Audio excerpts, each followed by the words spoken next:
ऐसी स्थिति आती है कि बस निराश होकर के उपासक अब क्या, अब क्या हो सकता है, कोई मेरा नहीं, कोई, अरे कोई तो बोले कि मैं सही चल रहा हूं, कोई तो बोले ठीक हो, जिसको देखो वही प्रतिकूलता प्रतिकूलता। क्योंकि सुख में, अनुकूलता में संसार का संबंध दृढ़ होता है। इसीलिए कृपालु हरि उसे सुखानुभूति संसार में नहीं होने देते, कहीं संबंध दृढ़ नहीं होते, केवल कृपा ही कृपा दिखाई देती। जब वो ऐसी ऊंचाई पे पहुंचता है, लौट के देखता है कि आहा, ये तो केवल हरि कृपा थी, नहीं एकदम सीधी चढ़ाई और ऊपर से काई, कैसे हम चढ़ सकते थे, ये तो केवल ऐसा हुआ कि आंख खुली और चढ़ गए, प्रयास ही नहीं हुआ, ये तो केवल कृपा ने किया। उस समय वो केवल प्रभु की मधुर मधुर कृपा का अनुभव करके रोता रहता है। जो उपासक कृपा पात्र होता है उसकी दशा इस रूप में पहुंचती है। सच्ची मानना, कृपा ही बदलती। एक उपासक परिचय के, बढ़िया सुंदर परिवार, अच्छी अर्थ की प्राप्ति की व्यवस्था, और जैसी भक्ति करनी चाहिए वैसी भक्ति कर रहे हैं। अब कृपा उदय हुई, जिनके द्वारा परिवार का पोषण और अर्थ व्यवस्था होती थी, भगवान ने उनको अपने पास बुलाया। अब जो भी वो धीरे धीरे सब छूटता चला गया। अब अखंड वृंदावनवासी बैरागी स्वरूप भजन परायण प्रगट में देखने में लगा सब उजड़ गया, लेकिन आंतरिक वृत्ति से देखो तो लगा सब संभल गया। प्रभु ने कृपा करके कैसा संभाला कि अब कोई रास्ता ही नहीं रह गया, एकमात्र प्रभु का रास्ता रह गया। तभी तुम परमानंद में जा सकते हो, जब प्रभु की कृपा ऐसे घेर लेती, दिखाई देता घेर लिया कृपा ने। अब रोते रहो या चिल्लाते रहो, तुम्हारे रोने चिल्लाने का कोई वहां फर्क नहीं पड़ता। अभी मोह ममता में हो सकता है आपको दुख लगे, लेकिन जब आप उस कृपा का परिचय प्राप्त करेंगे तो मधुर मधुर उनकी कृपा मूर्ति का अनुभव करके केवल रोते रहेंगे। इसलिए मैं तुम्हें कहता हूं, तुम कभी इस मार्ग में निराश मत होना। मैं तुम्हें सच्ची अनुभव की बात बताता हूं, प्रभु जिस पर कृपा करके ऐसी विषम परिस्थिति देते उसके साथ रहते हैं। ये बात पकड़ लो।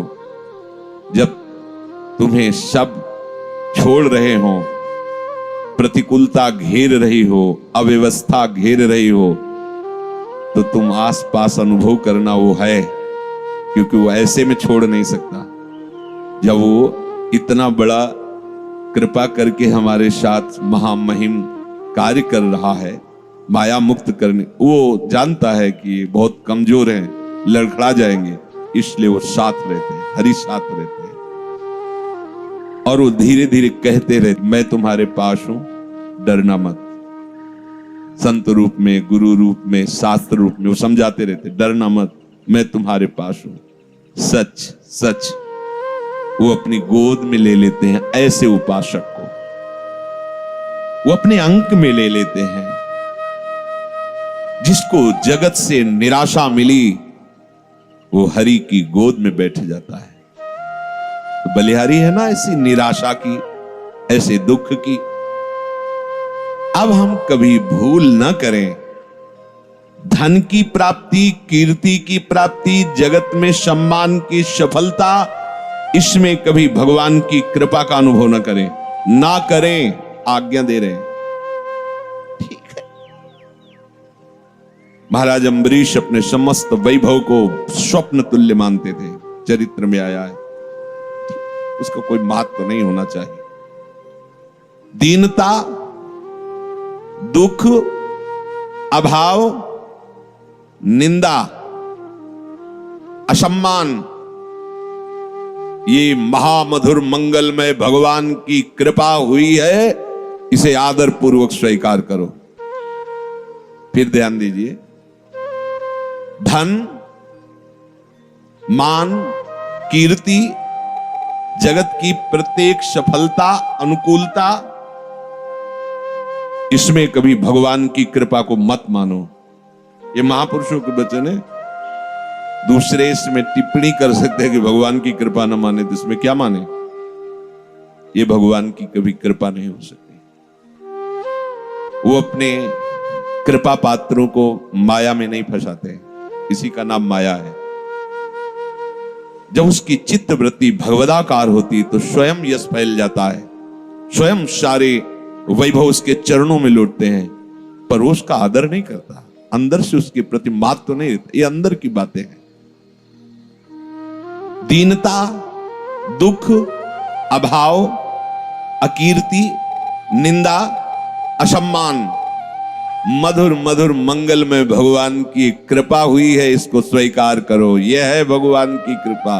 अब बोलो हमारे ऊपर भगवान की बड़ी कृपा है।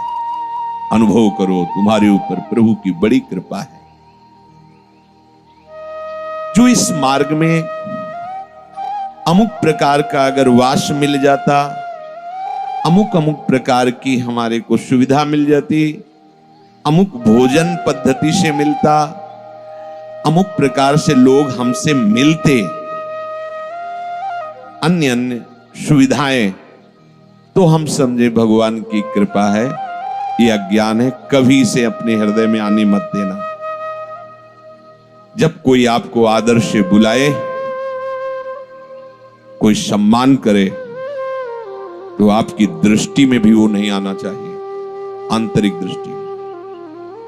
जैसे कोई हमें जिस गली में जाते हो गाली देता हो और हमसे द्वेष मानता हो, तो हम उस गली में भी नहीं जाना चाहेंगे, अहंकार होने के कारण। ऐसे भक्त जिस गली में आदर होता हो, माला पहनाया जाता हो, उसकी कीर्ति सम्मान हो, उस गली में नहीं जाना चाहिए। और जिस गली में अपमान होता हो, गाली मिलती हो, हफ्ते में 1-2 बार तो उसमें जाना ही चाहिए, जिससे पता चलेगा कि हमारे हृदय की स्थिति क्या है। यह है उलट आप में समा, ये उल्टा मार्ग है। जब आपके हृदय में निंदा करने वाले का और प्रशंसा करने वाले का, दोनों के प्रति कोई भगवत भाव की सिवा अन्य भाव ना हो, तो समझ लेना अब कृपा फलीभूत हो गई है, अब हृदय की स्थिति बन गई। श्री स्वामी ओंकारानंद सरस्वती जी नजफगढ़ के, जब उनके पास गए, पहले से ही जन्म से ही उनकी कृपा रही, पूर्व ग्रह में जाते रहते थे। तो जब संत वेश में गए, नई अवस्था, बहुत हंसे। कहा बेटा हमें पता था ऐसा ही होगा, पर ध्यान रखना साधुता बहुत कठिन बात है। साधु को कुत्ते जैसा स्वभाव बनाना चाहिए। मुझे समझ में नहीं आया साधु स्वभाव और कुत्ते का स्वभाव। महाराज जी मेरी समझ में नहीं आया। बहुत ब्रह्म प्राप्त महापुरुष तेजो में एकांत खंडहर गंगा किनारे रहते, कोई सुविधा नहीं किसी भी तरह को। एक अल्मोनियम का कटोरा जैसे भिक्षुक लोग रखते हैं, ऐसे ही बस रखा रहता, उसी में जो भिक्षा है पा लिया। बोले बेटा जैसे कोई साधु को आदर से बुलावे कि आओ भिक्षा ले लो, जब वहां पहुंचे और दबका के भगा दे, वो 4 कदम चले फिर आदर से आओ, तो बोले उसको सोचना भी नहीं चाहिए कि अभी तो दबकाया था फिर बुला क्यों रहा। ऐसे अगर 10 बार बुलाए तो 10 बार वापस हो जाना चाहिए। जैसे कुत्ता है, आप टुकड़ा डालो और फिर दबका दो, फिर आप पुचकारो फिर आ जाएगा, ऐसा स्वभाव। और साधु को मन को ऐसे मारना चाहिए। 2 उपदेश उन्होंने उस दिन पहले दिन दिए थे। जैसे बंदर सांप को मारता है, कभी देखा तो था, तो बेटा बड़े भाव में एकदम बच्चों जैसा स्वभाव होता है जो ब्रह्म प्राप्त महापुरुष। बंदर जैसे सांप को ऐसे पकड़ता है, वो खूब हंसते, ऐसे वो एकदम ऐसा लगता हंसी की धारा आ रही, आनंद की धारा, लाल चेहरा हो जाता है। बोले वो उसको लेके से पेड़ में ऐसे ऐसे घसता है उसके मुंह को, फिर कान में लगाता है, अगर थोड़ा भी सूं हुआ फिर घसता है, मरने पर भी उस घसता रहता है। बोले ऐसे ही उपासक को अपने मन को मारना चाहिए। जरा भी हलचल मन में समझ में आए फिर नाम भगवत चिंतन, वाणी ब्रह्म चिंतन इतना रगड़ दो कि मन मर जाए, फिर साधु हो जाता है। तो मानापमान की भावना का त्याग भगवत कृपा से ही होता है। जगत में चाहे जितनी प्रतिष्ठा हो ये स्वप्नवत है। कोई आंख मूंदी, चाहे जो कुछ बने रहे हो, अब तुम्हारे कर्म तुम पे लागू होके कहां ले जाएंगे? ये पद प्रतिष्ठा कोई तुम्हारे साथ नहीं जाएगी। भगवान जब देखते हैं कि हमारे भक्त का बुखार बढ़ रहा है अहंकार का, तो बिना किसी अपराध के वैसा जाल रचते हैं कि उसका अपमान होता है और निंदा होती है। अहेतु की कृपाल हैं, बस अपने उनकी कृपा को समझ नहीं पाते। वो रचते हैं, आपको लगेगा मैंने ऐसा कुछ नहीं किया, क्या मैंने किया, क्या अपराध था, ये सब क्यों बवंडर हो रहा है, गाली दे रहे हैं लोग, निंदा कर रहे हैं, हमने क्या किया, कौन से गलत कार्य कर, कुछ नहीं। ये भड़बड़ाने की जरूरत नहीं, ऑपरेशन हो रहा, चुप शांत थिएटर पे हो।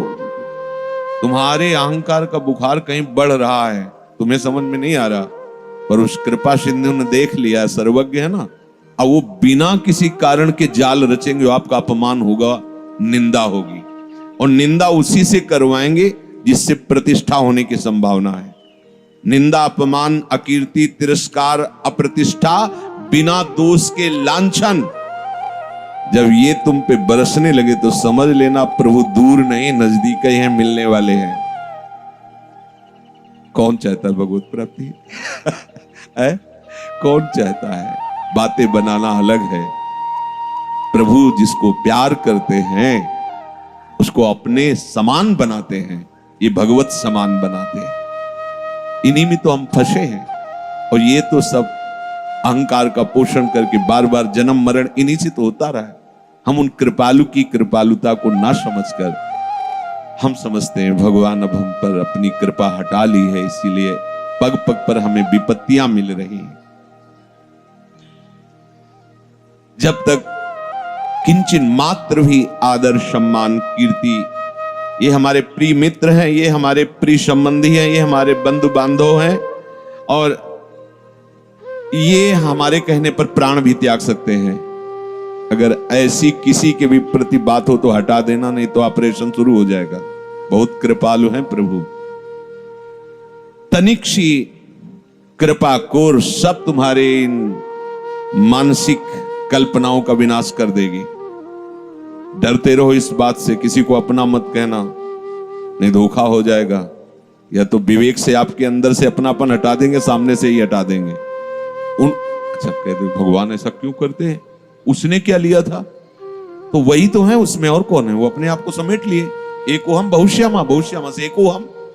कोई पाप हुआ, कोई अपराध हुआ, वहां तुम्हें देखने में लग रहा था कि माताएं, भाई हैं, बेटा है, मित्र है, या मुख तुम्हें लग रहा था, और वही तो एको हम बहुश्यामा, वही तो बने हुए थे, अपने में समेट लिया। अब तू नहीं समझ पा रहा है कि मैं इन सब रूपों में, तो देख ये सब रूप मेरे ही, समेट लिया। अब केवल हरिशरणम। अब जब लोग कहें कि अच्छा चलो भक्त के साथ से, लेकिन सामने वाले ने क्या किया था, तो सामने वाला प्रभु ही तो था, वो नहीं जान पा रहा है, इसलिए जनाने के लिए उसको अपने में लीन कर लिया, क्योंकि वही बने हुए थे। अब एक ही रह गए, हरि। अब चल,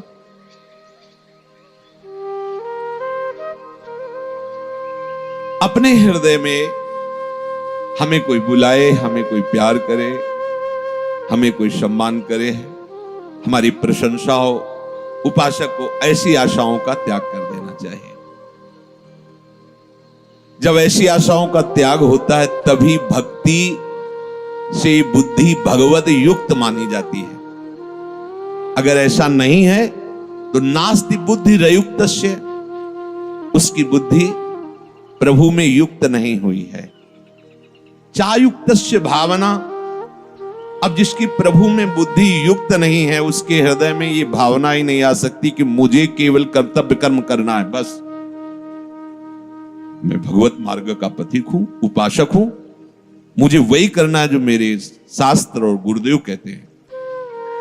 अगर बुद्धि प्रभु में स्थित नहीं है, भोगों में स्थित है, तो ये निश्चय ही नहीं कर सकता, नहीं कर सकता। सब देखने को मिलता है। मन और इंद्रियों का संयम करना उपासक का मुख्य कर्तव्य होता है, और यह होता है भजन से। भजन से विवेक पूर्ण बुद्धि मन और इंद्रियों को गलत मार्ग में जाने से रोकती है।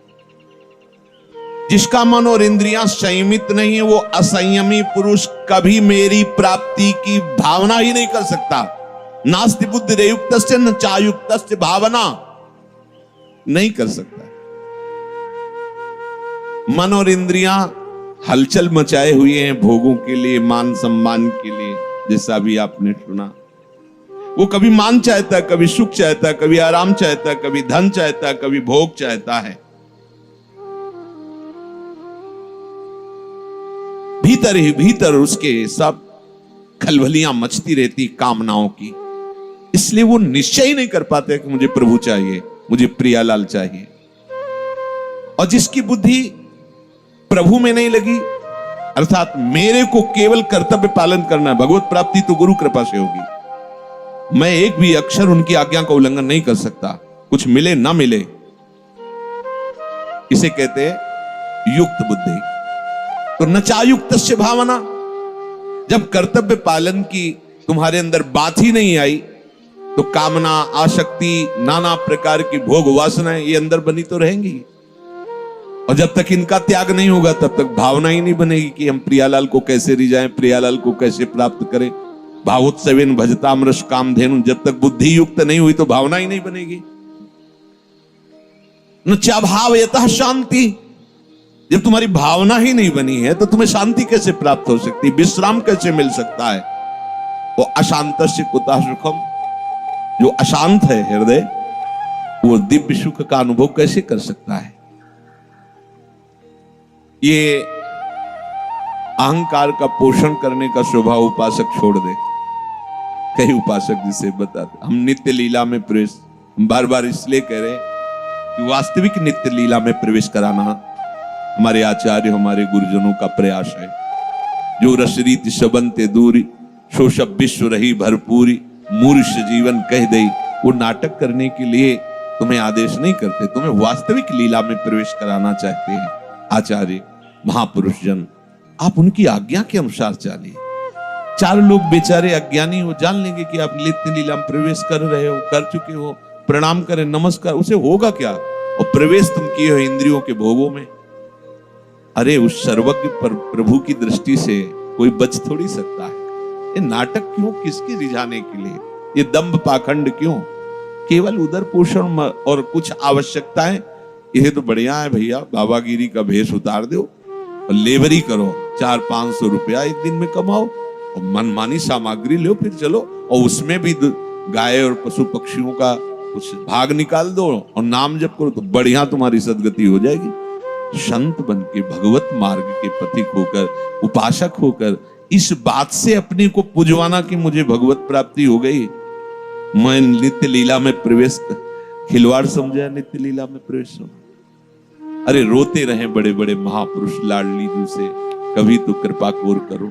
जो अब आप देखो, भोरी सखी सेवा कुंज में जो बंदर भी नहीं खाते थे चने, उन ठुड्डियों को बिन करके एक मुट्ठी यमुना किनारे, कितनी जितेंद्रियता है, कितना संयम है, किसी से कोई, वो रोते थे श्री जी के लिए। पूरा जो भोरी सखी के पद हैं आप पढ़ के देखो, उनमें कैसा उनका प्रेम बरस रहा है पदों में। अगर हम वास्तविक नित्य लीला में प्रवेश होना चाहते हैं तो हमें अपने मन और अपने इंद्रियों को प्रियालाल के उच्छिष्ट में ही संयमित करना होगा। और बुद्धि में निश्चय करना है कि चाहे जितना तुम हमें प्रलोभन दो, चाहे जितना तुम हमें आकर्षित करो, इस जन्म में चूक होने वाली नहीं। इस जन्म में मुझे प्रियालाल चाहिए। किसी के द्वारा दिए हुए सम्मान को कभी स्वीकार मत करना, ये बहुत बड़ा जहर है।